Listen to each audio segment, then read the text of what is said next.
You're listening to the Otis Jiry channel.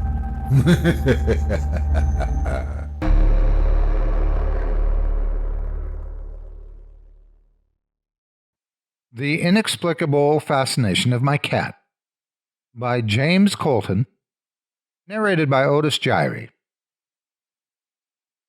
September 21st, 2009. My wife called me from the breakfast table this morning to see something strange. I came out to the hallway where she was standing, and my eyes followed her pointing finger. There was my cat, poised and erect as an Egyptian statue, sitting just inches from the pale green wall, staring at it with an intensity undeserved by such an ordinary blank surface. The focused feline didn't even stir as I knelt down to see if there was anything, a bug maybe, that could have demanded his attention so completely. But that particular spot on the wall was as boring and clean a specimen as you'd find anywhere. I wondered if the cat's advanced senses had detected something, if something those occasionally twitching ears had heard, a mouse scurrying amidst the wiring behind the painted drywall. But I couldn't hear the telltale scratching, and so at last I decided it must be just another one of those strange habits that our feline friends delight in torturing us with. On my way to work, as I drove through a quaint little street lined with a variety of small shops and cafes, I passed a building that had been vacant for as long as I could remember. It had always stood dark and silent against the line of cheerful storefronts, and that's why I noticed the bright sign that hung in its otherwise empty window. The sign announced in elegant script and classical serif fonts the grand opening of a new art gallery on October 1st. My wife and I had long been pondering the idea of acquiring some pieces to decorate a few bland walls in our house, so I made a mental note to mention it when I got home. Work was boring, and as I sat at my desk, staring blankly at my computer screen and typing mindlessly, I felt a little like my cat staring at an empty wall. My cat was still staring at that unimportant spot on the wall when I returned this evening, although he had moved to the other side of the hallway, so that I felt like I was awkwardly intruding on a private conversation as I passed between him and his object of inexplicable interest. I told my wife about the art gallery, and she seemed delighted. We plan on attending the grand opening on the 1st.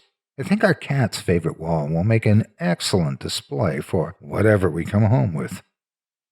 October 1st, 2009. My cat is still enamored with that wall.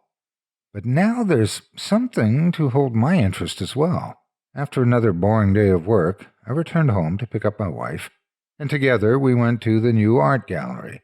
For nearly an hour, we browsed works by a number of local artists, ranging from classical portraits to cubist still lifes.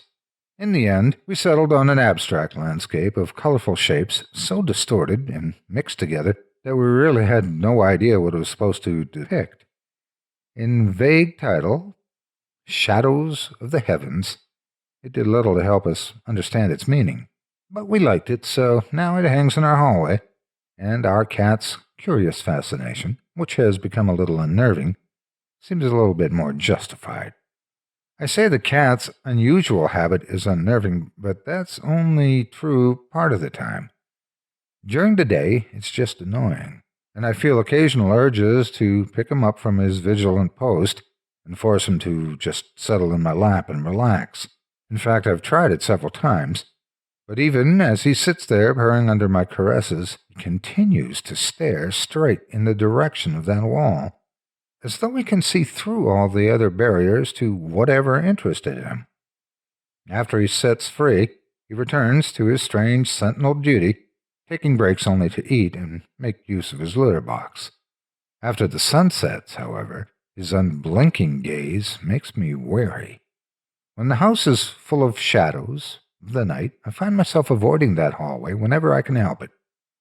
I have heard it said that animals can sense, if not see, things that we humans cannot, and though I consider myself a skeptic, I can't help but feel a bit nervous when I glance at that spot my cat finds so interesting. October 13th, 2009. Today did not begin well. Somehow I managed to sleep through the obnoxious beep, beep, beep of my alarm and ended up rising groggily from my bed a half hour late. I skipped breakfast, and as I ran for the door, my foot caught on something soft, sending me sprawling to the floor on my hands and knees. The cat, who had been examining the wall as usual, yelled in panic as it shot from under me like a bullet. I wanted to go after it and give the obsessed feline a good kick for bruising my kneecaps, but I was running late enough as it was, so instead I limped angrily out to my car. As the workday dragged slowly by, I could feel the tender purple spots blossoming where I had hit the ground, and every time I accidentally brushed my knees against my desk, a wave of pain rippled up and down my legs. So it was that by the time I returned home, I had not forgotten my grudge against our cat, and throughout dinner I kept throwing spiteful glares toward the hallway where it kept watch. There are times when I really don't understand. Wait, what was that noise? Later. Well, as I was saying, there are times when I really don't understand why we love cats. Just a few minutes ago, my wife and I were lying in bed, she reading her favorite book and me writing in this journal, when we heard a vicious, continuous hissing. We immediately recognized it as that of our cat downstairs, and we wondered what on earth could be upsetting him since we don't have any other pets. Suddenly, there was a tremendous crash, and an unearthly howl preceded the rapid patter of our cat tearing up the stairs and bolting into our room, a dark, fuzzy blur as he dashed under our bed. My wife insisted that I go down to check and see what had caused all the ruckus, and so, with no small amount of grumbling, I trudged down the steps. There lay our new painting, face down on the floor. With a frustrated groan, I bent down to check for any damage, and fortunately, especially for the cat's sake, all was well. I've had it with that cat and his annoying habits, and I don't know what I would have done with him had the frame been scratched or the glass protecting the painting cracked. After returning the artwork to its place on the wall, I went back to bed and explained everything to my wife, who seemed much more forgiving of our troublesome pet than I was. She says I just had a bad day and that when I wake up in the morning everything will be better. But I bet I'll come down those stairs to find our cat focused as intently as ever on that ordinary wall, and it will drive me nuts. Anyway, tomorrow I plan on rehanging the painting more securely so that the cat can't knock it down again. October 28th, 2009. I wonder if I'm subconsciously beginning to believe those stories about the feline's sixth sense. At first, our cat's obsession with the wall was cute. Then it became annoying. Now it has morphed into nothing short of disturbing. In spite of the securest methods of hanging I could devise, the painting on that wall continues to end up on the floor. At first, it was just a couple times a week, but now we are awoken by its crashing every night. I've even given up replacing it and have for now simply leaned it on the floor against the wall, but it still is tipped over every morning. I continue to blame the cat's mischief, although my wife doesn't agree.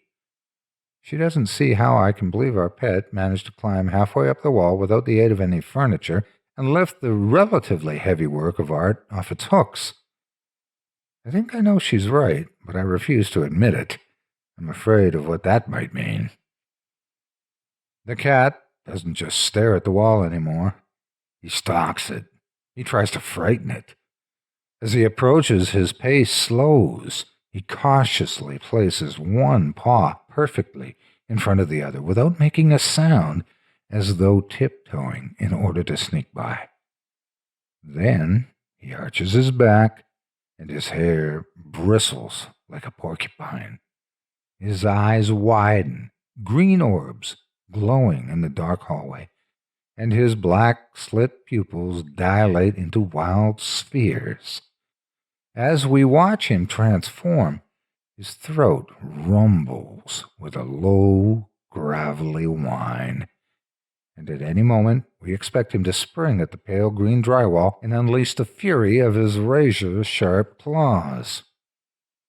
Halloween is fast approaching, and tonight my wife and I brought home a pair of bright orange pumpkins and performed that annual ritual of festive dissection, transforming those innocent gourds into ghoulish monstrosities. They're sitting on the kitchen table right now, their wide grins flickering with the yellow light of the candles nestled within their hollow shells. On Halloween night, we'll set them in the hallway where trick-or-treaters will see them when we open the front doors to pass out candy. November 1st, 2009. Everything has changed for us.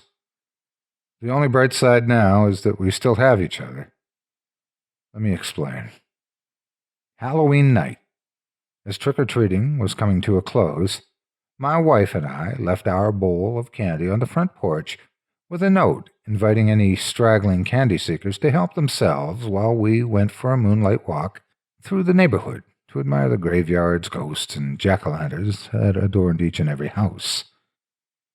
I was breathing deeply the scent of seared pumpkin flesh when a fleet of fire engines, sirens wailing, and lights flashing sped past us. We looked to see where they were headed and saw rising above the rows of silhouetted homes a smoky orange glow. I felt the fist of fear close around my heart as I realized the firelight was emanating from the direction of our own house. So I grabbed my wife's hand and led her as fast as I could back to the way we had come. Looks of horror danced across our faces as we stood, illuminated in the flickering blaze that was once our home, feeling in the waves of heat the loss of every material possession and memory contained within that condemned building. We received our only scrap of good news that night when a fireman came running to us, clutching to his chest a dirty ball of quivering fuzz. Our cat smelled strongly of smoke, his whiskers were singed, and he was terribly frightened, but otherwise he was fine.